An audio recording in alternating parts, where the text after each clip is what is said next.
Kisah Sayyidina Ali dan Pendeta Yahudi episode ketiga.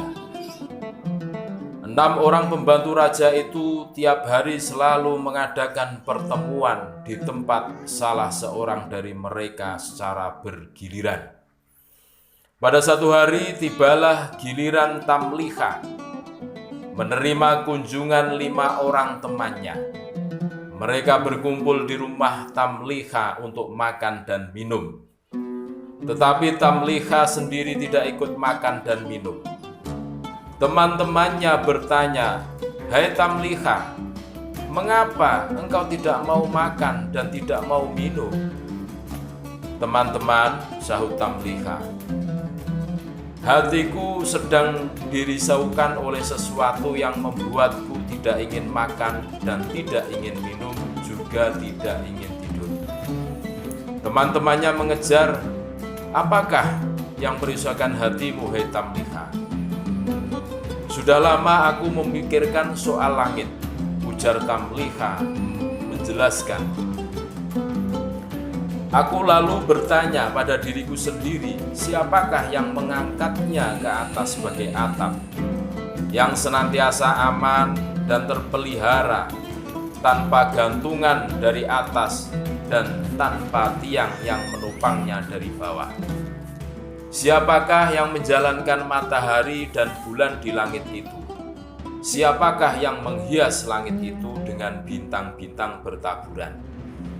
Kemudian kupikirkan juga bumi ini, siapakah yang membentang dan menghamparkannya di cakrawala?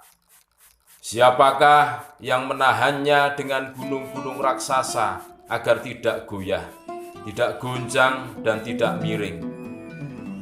Aku juga lama sekali memikirkan diriku sendiri, siapakah yang mengeluarkan aku sebagai bayi dari perut ibuku? Siapakah yang memelihara hidupku dan memberi makan kepadaku? Semua itu pasti ada yang membuat, dan sudah tentu bukan Dionysius." Teman-teman Tamliha lalu bertekuk lutut di hadapannya. 2 kaki Tamliha diciumi sambil berkata, "Hai Tamliha, dalam hati kami sekarang terasa sesuatu seperti yang ada di dalam hatimu. Oleh karena itu, baiklah, engkau tunjukkan jalan keluar bagi kita semua." "Saudara-saudara," jawab Tamliha, "baik aku maupun kalian tidak menemukan akal, selain harus lari meninggalkan raja yang dolim itu, pergi kepada Raja Pencipta langit dan bumi." "Kami setuju dengan pendapatmu," sahut teman-temannya. Tamliha lalu berdiri terus beranjak pergi untuk menjual buah kurma, dan akhirnya berhasil mendapat uang sebanyak 3 dirham. Uang itu kemudian diselipkan dalam kantong baju, lalu berangkat berkendara kuda bersama-sama dengan 5 orang temannya. Setelah berjalan 3 mil jauhnya dari kota, Tamliha berkata kepada teman-temannya, "Saudara-saudara, kita sekarang sudah terlepas dari raja dunia dan dari kekuasaannya. Sekarang turunlah kalian dari kuda dan marilah kita berjalan kaki. Mudah-mudahan Allah akan memudahkan urusan kita serta memberikan jalan keluar." Mereka turun dari kudanya masing-masing lalu berjalan kaki sejauh 7 farsah, sampai kaki mereka bengkak berdarah karena tidak biasa berjalan kaki sejauh itu. Tiba-tiba datanglah seorang penggembala menyambut mereka. Kepada penggembala itu mereka bertanya, "Hai penggembala, apakah engkau mempunyai air, minum, atau susu?" "Aku mempunyai semua yang kalian inginkan," sahut penggembala itu. "Tetapi kulihat wajah kalian semuanya seperti kaum bangsawan. Aku menduga kalian itu pasti melarikan diri. Coba beritahukan kepadaku bagaimana cerita perjalanan kalian." "Ah, susahnya orang ini," jawab mereka. "Kami sudah memeluk suatu agama, kami tidak boleh berdusta. Apakah kami akan selamat jika kami mengatakan yang sebenarnya?" "Ya," jawab pengembala itu. Tamliha dan teman-temannya lalu menceritakan semua yang terjadi pada diri mereka.